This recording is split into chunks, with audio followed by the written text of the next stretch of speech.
That is something what any state would require.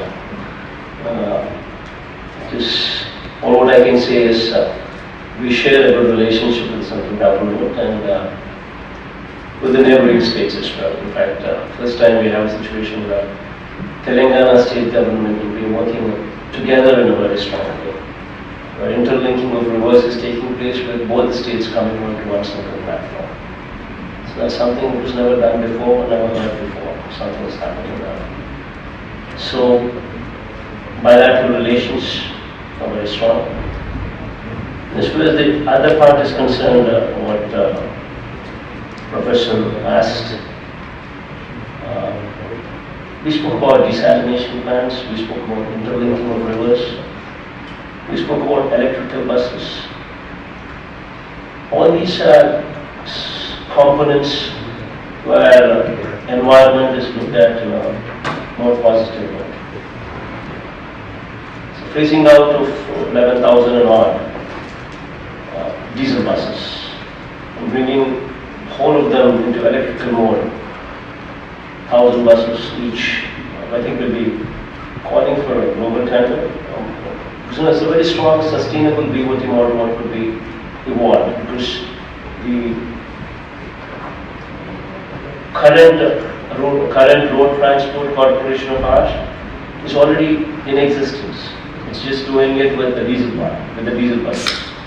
And per kilometer, the cost per kilometer on diesel works out around about 15 to 16 rupees. Whereas if the same were to be converted into electrical, it's just 1.2 units kilowatt hours, 1.2 units. So probably it could be 3 rupees if wind energy also were to be brought into this. Renewable energy were to also be brought into it. You can start out with 3 rupees per kilometer, and it could slide down to even 50 paise per kilometer as well. And to bring about profitability into this corporation, the entire the workforce, that is the drivers and the drivers and the conductors, the workforce, we are absorbing them into the government so that this corporation could be cleaner. So this corporation may not be bothered about the recurring expenditure what would entail from the drivers and the conductors part of it. So by and large, this corporation now will become a very sustainable, strong financial model, which will help any big investment to come in a very big way. So this is a positive step towards cleaning up of the environment. So by and large,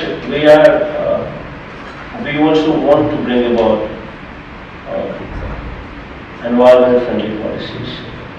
We want to bring about, we want to change this pollution policy also fast in a big way. We want to bring about certain professionals who have a lot of knowledge in this pollution, come and join us in a big way.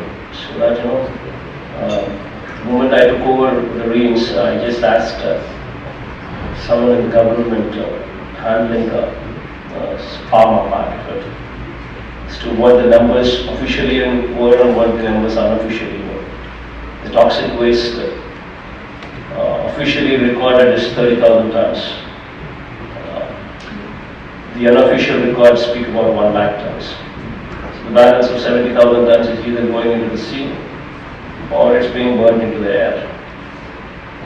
So I just wanted, so we decided that we need to bring in certain professionals into this who have a lot of knowledge as to what they're talking about, especially in pollution. So we want to take care, we want to handle the entire procurement of waste so that it could be handled properly. These are the few things what we will be going down the line. So I think by and large we want to promote environment. Thank you very much. Picking up now on a theme that Dr. Ramesh brought up was the ease of doing business, which you can imagine. This is a business association that's paramount for our members. So it's great to see that is something that's high on your priority list. The one thing that I would just comment that it's great to have a single point of contact. We do that here in the U.S. with states have a single point of contact. The key is that single point of contact is empowered to be able to drive the process. So it's not, if you have a single point of contact, it still takes a year because that individual is not able to drive the process quicker. So we just emphasize empowering of that single point of contact to drive the process through as opposed to just managing it across the different agencies. So we're very encouraged to see that, and especially with how you opened today up, you kind of give the underpinning for doing business in a region with honesty, trust, and political stability, which are paramount and key for the businesses to thrive. One question, as AP has been known for certain sectors, we talked a lot about agriculture, healthcare. What are the new sectors or the emerging sectors that you would like to encourage the business community, whether it be space, whether it be something in technology? What is it, something that you would like to encourage American businesses to look at, to compete with in order to grow and build and invest? No, but as you said, I think the reason is, as you said, single point application. We just not want to just monitor that, we want to drive it. That's exactly the reason why we said it will be governed by the Chief Minister himself. I will be the chairman of that committee. And so that I think would set everything what the state is going to give. I think that would be done on a voluntary basis. And as far as everything what central government would have to be giving in, that we would pursue. And I think central government is also very proactive, and hopefully things will go off very smoothly. But not many of them require central government's permission in that way. So permissions by and large would be very speedy, and land and power and water, these are the things what would also be very, we will provide them. So I think we have absolutely no problems with that. And coming to emerging sectors, where I just listed out quite a few of them. Have strong sea coast, what could be used, whichever way we want. Anything you want to export, like that. Desalination plant, I just spoke about. Metros, we just spoke about. And BOT models, all these things can be taken up. Ports, we just spoke about. And then internal waterways. We have Buckingham Canal that could be revived, which would straight away connect the entire coast from north to Chennai, including goes all the way to Chennai. So the ferrying cost is of course much cheaper than taking anything out of the road and taking anything through the rail. Ferrying cost is much cheaper, so that would be a phenomenally big project. It could set a change. I just spoke about electrical buses, and I said corporation. The bus corporation is very strong after removal of these employees from that part, and diesel versus electricity. I just spoke about. And agricultural research, bringing in good universities, food processing,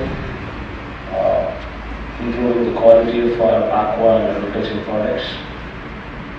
Something like what people like, anything where agriculture could be harnessed properly. We are the place. Okay, we'll open it up now for a few questions from our members. I believe we'll start off with Jacobs and Amir Takari, who heads up international development for Jacobs. Thank you, Robert. Thank you, Your Excellency. I very much enjoyed the presentation this afternoon. I'm with Jacobs. We are one of the world's largest engineering firms and professional services firms. We have quite a lot of work in India, particularly with the Capital City project, where Jacobs was the program manager. My question to you today is, what's your vision for the Capital City project? Do you still see smart cities as an integral part of the development and future of AP going forward? Thank you. So basically, smart cities is something what they're the future. See, ultimately, all the important cities would have to be turned smart. So that would be a priority. Vizag is one such place what is high on the radar. It's one of the, in AP it could be termed as one of the most cosmopolitan places. So there would be a lot of focus on that, and anything you have on that, you're always welcome. Support you in everything. Nelson Cunningham, President of McClarty and Associates. Thank you so much, and thank you for making this one of the first stops on your visit. I was a longtime board member of the U.S. India Business Council, and I'm currently a board member of the Atlantic Council, so I think you could not have picked two finer institutions to host you today for lunch. My question relates to one of the issues that came up over and over and over again in the presentation, which is providing your people with health care at a reasonable cost. One of the issues that we have seen over the years that is one of the most difficult in assuring affordable health care is the cost of pharmaceuticals. And I wondered what your strategy is for dealing with the cost of pharmaceuticals to provide broad access to your people. Andhra Pradesh has got a strong coastline, as I just spoke about. There are a lot of pharma companies already prevalent in AP because of its strong presence. What we are wanting to do is the FDA norms, the World Health Organization norms, the WHO norms. These are the things what in procurement to state government entities was not a factor. But now, after we have come into power, in fact, just coincidentally, just a couple of days we had a review meeting with the health department, and in that department, just a couple of days ago, we decided that henceforth procurement norms should be at least WHO. This is something what we have also taken into consideration, because unless the quality of the medicine given, unless it is improved, and unless it is improved, it doesn't yield good results. That's one of the very, very important points we also understand, and we're doing it in a big way. In this process of doing whatever we have in mind, I think it's going to be one of the most talked about model what we're contemplating. If this goes well, this entire country would actually look up to us. We're wanting to ensure that anything what is above 1,000 rupees is covered. So for that, we're making sure that the number of diseases what come under the insurance policy, that they're increased. The national policy speaks about around 900 and odd diseases. We wanted to take it up to 2,000. And then we wanted to improve the quality of our domestic internal hospitals. So every hospital we want to give up in a very big way, so that every hospital is to the standards, to the rest of the Indian standards what we have. We want to upgrade every hospital to that level. So we wanted to bring about all these changes. So hopefully in the next 3 years, thankfully with God's grace, hopefully we would like to see some changes going on. Right, okay. Being cognizant of time, Chief Minister, what we'd like to do, we've got 3 quick questions. I've got 3 cards up. If you'll name, company, quick question, we'll get them all 3 together, let you react to them, and then we'll make sure we're on time. Okay. Does that sound good?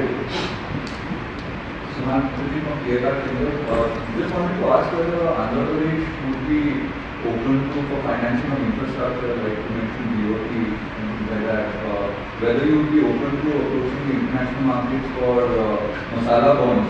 Kerala has successfully done that for financing such infrastructure, but first and only state to do that.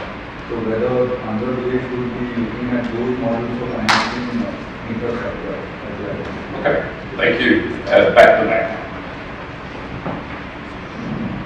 Thank you for coming. Amanda from FICCI. I just had a question about skills development, especially in light of your 75% reservations of in-state employees and how we can help upskill the workforce, especially as India is now trying to attract manufacturing jobs in IT and tech. So is that going to be government-led, or are you going to be working with the private sector? Thank you. Thank you. Steve? Thank you very much. Steve Jacobs, Philip Morris International. Not so much a question as an offer. We used to be a major purchaser of leaf in Andhra Pradesh, and I was listening to your comments about agrarian reform, and we would very much like to come in and talk to you about our ideas of how we can reform the production and marketing system that would bring greater farmer income and value through good agricultural practices to the farmers in AP. Be open to that. We'd like to talk to you about it. Great. Thanks very much, Steve. So we've got one on finance and worker development.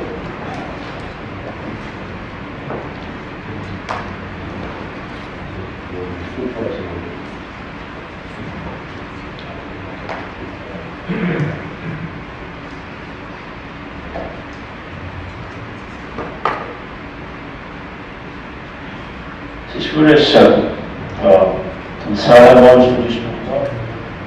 these kind of avenues we would have to look at it.